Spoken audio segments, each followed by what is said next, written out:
Mga bata, ang kwentong ito ay tungkol sa mahikang lapis ni Lino.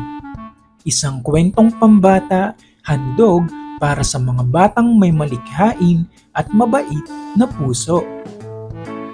Si Lino ay isang batang mahilig gumuhit. Kahit resibo o lumang papel, ginagawa niya ng sining. Balang araw magiging pintor ako, sabi niya habang nakatingin sa langit. Isang araw, binigyan siya ni Lola Minda ng isang lumang lapis.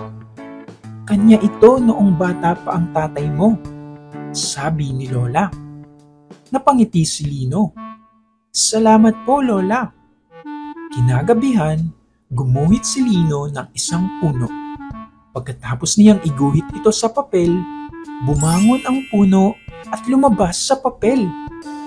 Napamulagat siya. Hala, nabuhay! Buong gabi, gumuhit si Lino ng iba't ibang bagay. Mga prutas, laruang kotse, libro, at lahat ay nabuhay.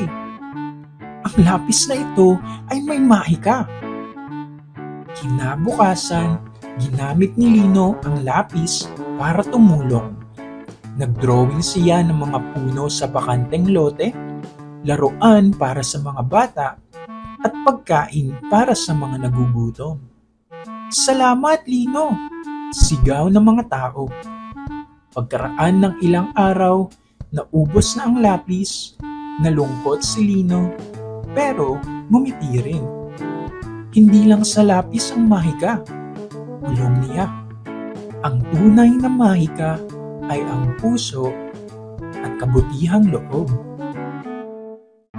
Mga bata, ang kabutihan at pagmamahal ay may kapangyarihan na higit pa sa mahika. Kung nagustuhan mo ang aking kwento, like, subscribe, and share this to your friends. Maraming salamat!